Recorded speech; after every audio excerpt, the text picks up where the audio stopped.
And on this video, we're taking a look at the Iiwey C4 Pro 4-channel dashcam. 4 cameras. We get front, rear, but also 2 side cameras that have the ability to turn and rotate. That way you have full coverage of what's going on around your vehicle. It also supports advanced park monitoring, which includes time-lapse, impact detection, motion detection, as well as app support and voice control. I'm going to show you the contents of the kit, then we'll take a look at the dashcam features, and finally we'll take a look at some driving video. That way you can determine if this is the right dashcam for you. And I place a link in the description down below to this dashcam if you'd like to look at it further or acquire one for yourself. And here's the C4 Pro. It features a 3-inch screen as well as physical buttons on the bottom. And the memory card bay is also located here, protected by a cover, and I really think every dashcam should come with a protected memory card bay. They already included a 128GB memory card,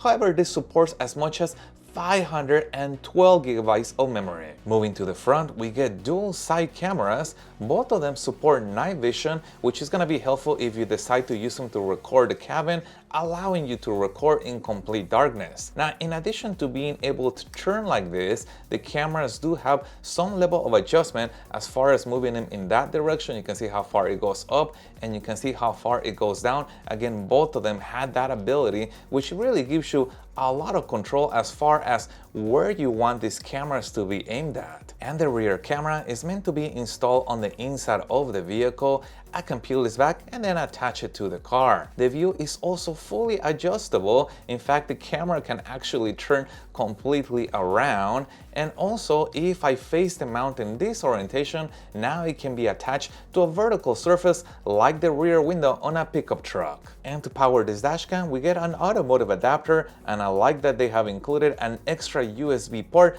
That way we can power the dashcam and something else. Now let's look at mounting the dashcam, and I'm gonna peel this back, then I can apply this to my windshield.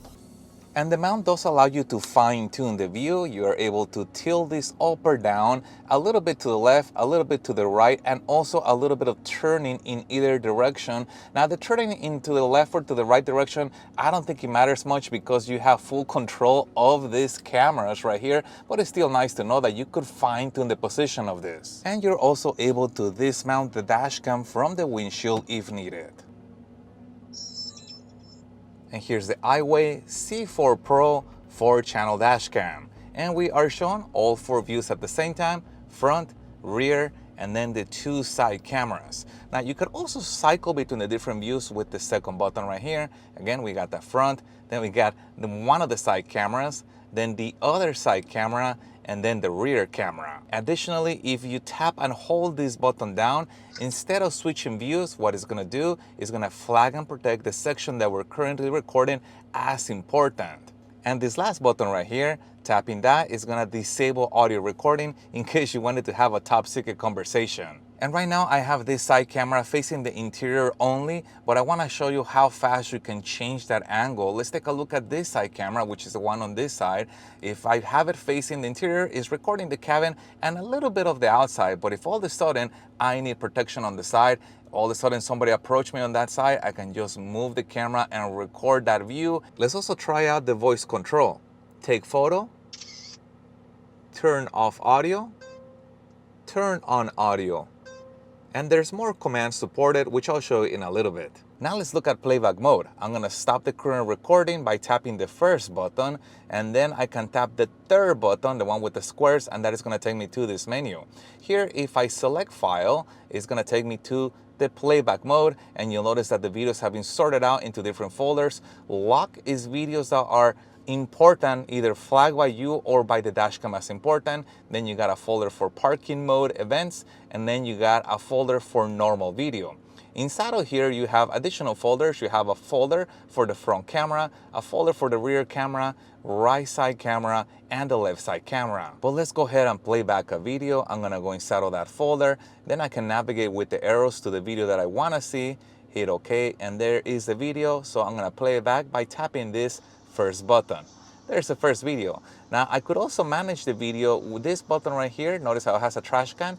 Tapping that one is gonna take me to the confirm. Are you sure you wanna delete this file or delete all the files? Now let's take a look at customizing the dashcam, and I'm gonna go inside of record setup and resolution. First off, notice that you are able to select which are the cameras that you want to have active for the dashcam, and within each setting there are options for resolution. Now the front camera can run as high as 1944, while the side cameras run at 1080p and the rear at 1440. Now 1944p is going to give you more of a square image, slightly higher resolution, but I actually like the 1440p resolution because it gives me more of a widescreen image. And the other options work very similarly. If I select OK, I can select which resolution choice I want, and same thing for front and rear, and also for the front camera only. We also have the choice of disabling or enabling HDR. My recommendation is to leave that on. And for the infrared night vision, which is for the side cameras, you are also able to control how that works. And on the next page, you get the G sensor. And this is what can allow the dashcam to detect when you get into a car crash. And we are given 5 sensitivity levels of how sensitive we want that sensor to be to detecting a car crash. You can also choose whether you want audio to be recorded by default or not. And what's pretty cool is the exposure can be adjusted individually for each camera in case you felt that either one of them needed to be brighter or darker. And if the dashcam is mounted on the dash, which essentially will make it upside down, you could rotate the display to correct for that. On the next page, we get mirror mode. Now this is an adjustment for the left, right, and rear cameras where it'll flip the image horizontally. And there's also customization for the GPS. You can turn that off if you don't want that function, and you can also customize things like the speed unit. Under stamp, you'll find customization for the watermarks that are shown on the video. You can enable or disable either one of them. And on the next page, we get parking monitoring. Now this does require the optional hardwire kit, and we get 3 options. First one is gonna be time-lapse recording, and it is adjustable. And the other 2 options are found under the parking mode tab. You get the option of collision detection, which basically the dashcam is gonna wake up if somebody impacts the vehicle and make a record of it, or motion detection.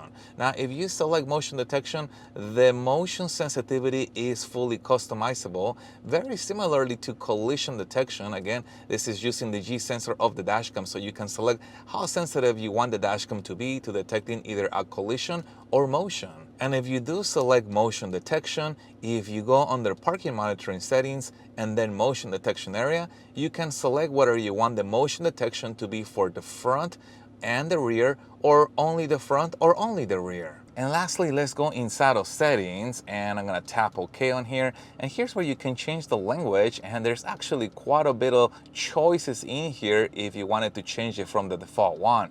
There is also a screensaver mode, and if you enable this, there is gonna be a couple choices that you can select from. I'm gonna navigate to screensaver mode and hit OK. You can have the dashcam, after a period of time, change the screen so it looks like this while the dashcam continues to record in the background.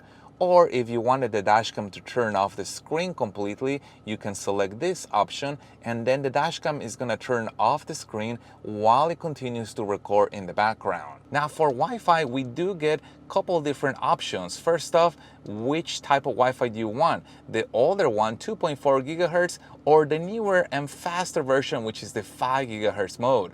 And under voice control, you can change how sensitive the dashcam is to detecting a voice command. Now, unfortunately, there is no off option, which I really wish it had. That way you can turn off voice control, since I know some people like myself don't really use it. Moving over to the next page of settings, here's the full list of voice commands that are supported, and it's 2 pages long. Now, also interesting is that the display brightness is actually automatic on this dashcam. However, you can change that setting. If you go inside of LCD brightness, you can manually select a brightness level, or like myself, I leave it on auto. And the app is called Iiwey, and it connects to the dashcam and shows us a live view coming from it. Additionally, you are able to enlarge the view if you wanted to see that in full screen. Let's also take a look at these icons right here. This one allows you to disable audio recording. Not sure why you would want to do that from the app, and you can always re-enable audio again. But the one that I find helpful is this guy right here, because this allows me to cycle between the different views, especially convenient when you're trying to adjust the view of what the camera is recording, and then you can take the phone with you and see what that looks like live. And also you have this icon right here that allows you to take a picture. Now, the other thing that you can do with this app is access the files that are on the dash cam. Now, what you'll find is that the files have been sorted out into different folders. Loop video is going to contain normal video, potentially us just driving around, maybe nothing exciting happened there.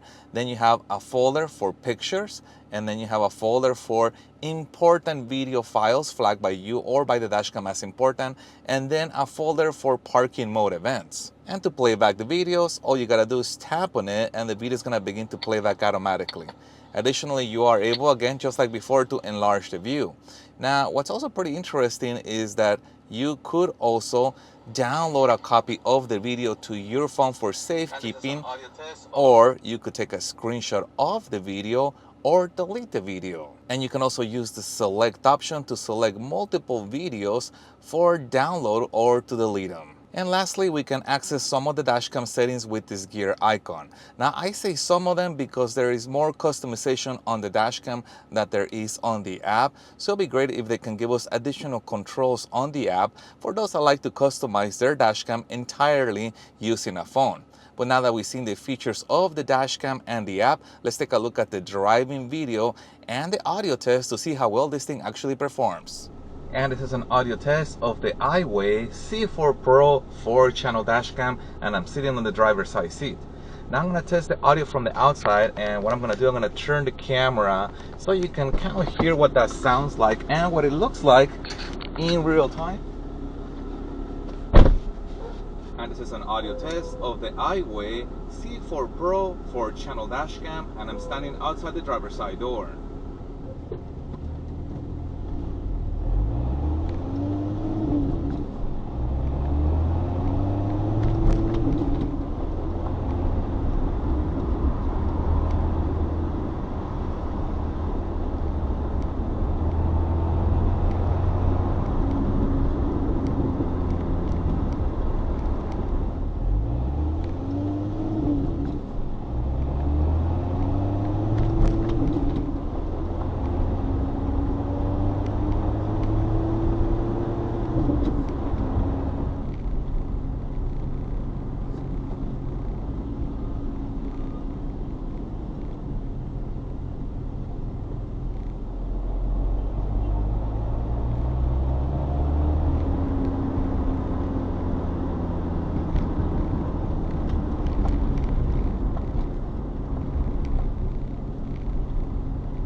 was pretty interesting, and I never seen this before on a dashcam. On the front lens, there is what appears to be some type of filter. At first I thought it was a circular polarizer filter because it even turns like a CPL, but it's actually just a normal UV filter. Now, UV filters are normally used just to protect the camera lens from scratches, from dust. They kind of slightly do cut through some haze and through smog, but they're different than circular polarizers filters. Kind of cool that they include it, but if you do want to remove that, you are able to unscrew that off, and then you can upgrade it to an actual circular polarizer filter that can help to cut through reflections of the windshield and also improve the image quality of the dashcam. So I'll place a link in the description down below to this dashcam, and I'm also gonna put a link to that circular polarizer filter and the hardwire kit for this if you wanna enable the park mode. And if you guys have any other questions regarding the C4 Pro, also please put that in the comments down below. And if you found any part of this video helpful, make sure you hit the like button to support the channel, and stay tuned as I have a lot more dashcam reviews coming up. Thank you guys for watching, and as always, I'll see you on the next one.